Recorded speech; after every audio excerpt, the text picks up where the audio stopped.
മാത്രല്ല ഇപ്പൊ ചോദിച്ചല്ലോ പേരോട് എം എം അക്ബറിനോട് ആരെയാണ് വിളിച്ചത്, ഇത് തെറ്റല്ലേ എന്നൊക്കെ പറഞ്ഞ് ആ ചോദ്യം യഥാർത്ഥത്തിൽ ചോദിക്കേണ്ടത് ആരോടാ? അബ്ദുൽ ഹക്കീമിനോടാണ്.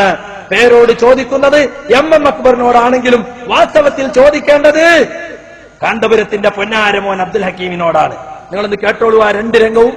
जिंदा है वल्लाह तू जिंदा है वल्लाह मेरे चश्मे आलम से छुप जाने वाले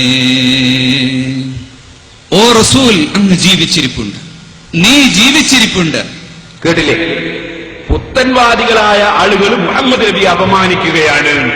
ഇനി നിങ്ങൾ അപമാനിക്കുന്ന ശബ്ദം ഒന്ന് കേട്ടോളൂ. മലയാളത്തിന് അതിനർത്ഥം പറഞ്ഞാൽ ഒരുപക്ഷെ നാം കോപിക്കും. നീ ജീവിച്ചിരിപ്പുണ്ട്, നീ ജീവിച്ചിരിപ്പുണ്ട്. പുത്തൻവാദികൾ മുഹമ്മദ് നബിയെ അപമാനിക്കുകയാണെന്ന് മുജാഹിദിന്റെ നേതാവ് പറഞ്ഞത് ശരിയല്ലേ?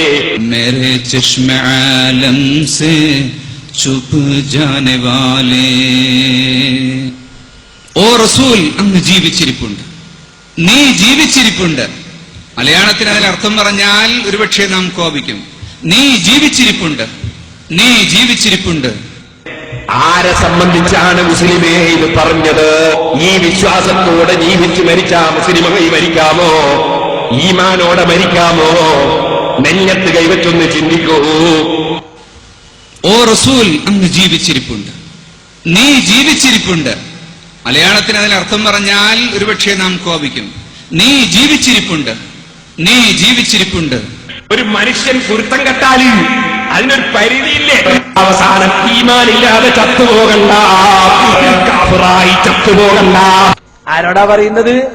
എം എം അക്ബറിനെ കുറിച്ച് നിങ്ങൾ എന്തൊക്കെ പറഞ്ഞു അതൊക്കെ ഇപ്പൊ ചെന്നുകൊണ്ടത് പൊന്നാര ഉസ്താദിന്റെ പൊന്നാരമോൻ എ.പി. അബ്ദുൽ ഹക്കീം അസ്ഹരിക്കാണ്.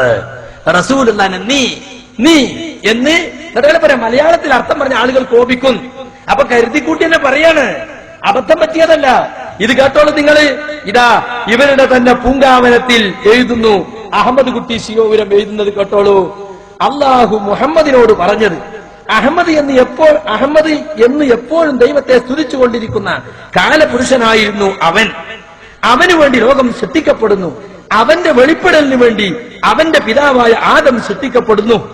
ഭൂമിയിലേക്ക് ആദം അവനെയും വഹിച്ചുകൊണ്ട് വരുന്നു. അവന്റെ നിയോഗരഹസ്യം ആദമിന്റെ ചരിത്രം പൂർത്തീകരിക്കുക എന്നതാണ്. കണ്ടോ, മുഹമ്മദ് നബിയെ കുറിച്ച് അവൻ അവൻ അവൻ എന്ന് പൂങ്കാവനം മാസികയില് ഇതാ 1995 ആഗസ്റ്റ് ലക്കത്തിൽ എഴുതിയിരിക്കുകയാണ്. അതേസമയം നബിയെ ചീത്ത പറഞ്ഞ തസ്ലീമ നസ്രീനെ കുറിച്ച് സിറാജ് പത്രത്തിൽ എന്താ എഴുതിയത്? ഇതാ ഈ അടുത്ത കാലഘട്ടത്ത് വന്നതാണ്. സിറാജ് 2007 ഡിസംബർ 1 ശനി തസ്ലീമ നസ്രീനെ കുറിച്ച് പറഞ്ഞിട്ടുള്ളൂ. പീപ്പിൾസ് ബുക്ക് സൊസൈറ്റിയാണ് പുസ്തകം പ്രസിദ്ധീകരിച്ചത്. പുതിയ പതിപ്പിന്റെ കോപ്പികൾ കൊണ്ടുവരാൻ പ്രസാധകരോട് തസ്ലീമ അഭ്യർത്ഥിച്ചിട്ടുണ്ട്. പുസ്തകം വിതരണം ചെയ്യരുതെന്നും തിരുത്തലുകൾക്ക് ശേഷം വിപണനം തുടരാമെന്നും അവർ നിർദ്ദേശിച്ചു. റളിയല്ലാഹു അൻഹയെ കൂടി പറഞ്ഞാളി.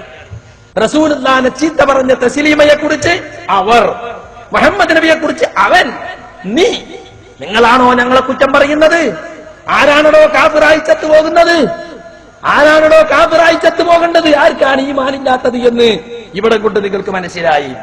സുഹൃത്തുക്കളെ, ഇത് എം എം അക്ബറിനെ ന്യായീകരിക്കാൻ വേണ്ടി പറയാൻ നിങ്ങൾ വിചാരിക്കരുത്.